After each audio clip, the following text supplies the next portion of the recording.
The Haunting of Blackwood Manor intro.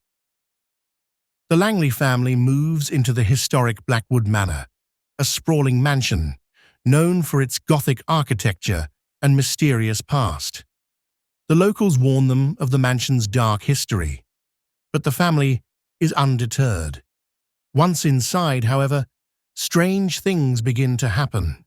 Whispers echo through empty hallways, strange figures are seen in the corners of rooms, and doors slam shut on their own.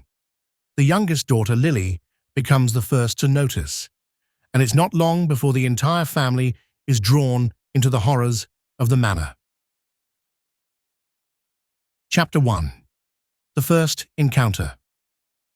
Lily, only 7 years old, starts seeing a woman in white roaming the halls at night. She tells her parents, but they dismiss it as her imagination. One evening, while wandering through the house, Lily comes across an old portrait of a woman from the 19th century. It's the same woman she saw. From that moment, the encounters intensify. Lights flicker, whispers fill the air, and cold spots appear throughout the house. Chapter 2. Uncovering the Past. Determined to understand what's happening, the mother, Julia, delves into the history of Blackwood Manor. She uncovers that the original owner, Margaret Blackwood, was said to have gone mad and vanished under mysterious circumstances. Rumor has it that she was responsible for the deaths of several house staff members, and her spirit is said to haunt the house, seeking retribution. The more Julia learns, the more she feels the presence in the house is not just restless, but vengeful. She finds old journals belonging to Margaret Blackwood, detailing her descent into madness, speaking of voices and shadows that whispered to her, just as Lily has described. Chapter 3. The Sealed Room. While exploring the house further, Julia and her husband David stumble upon a hidden door behind a tapestry. The door leads to a room that appears to have been sealed for decades.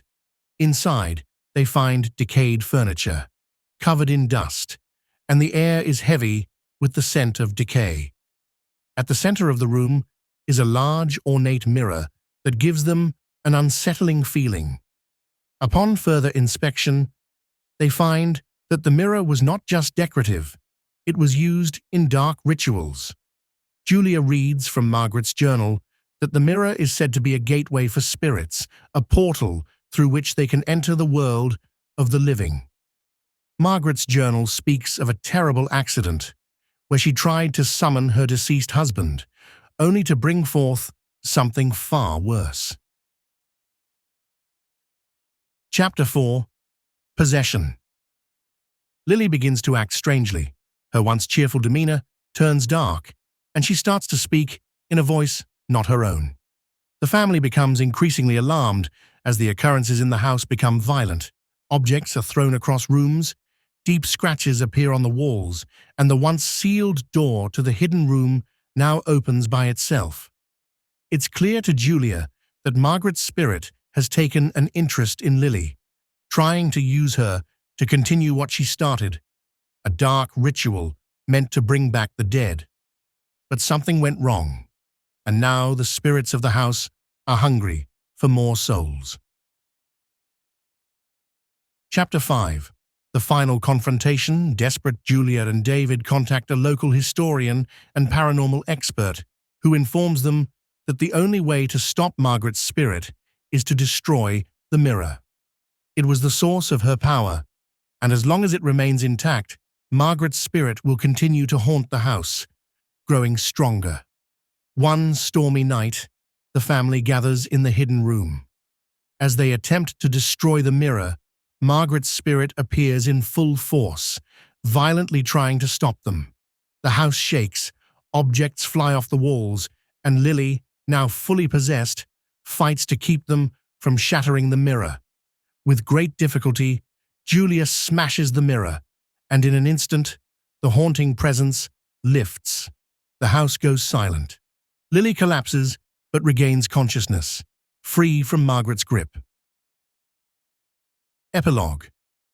The family leaves Blackwood Manor, vowing never to return. As they drive away, they look back one last time to see the house, standing eerily silent.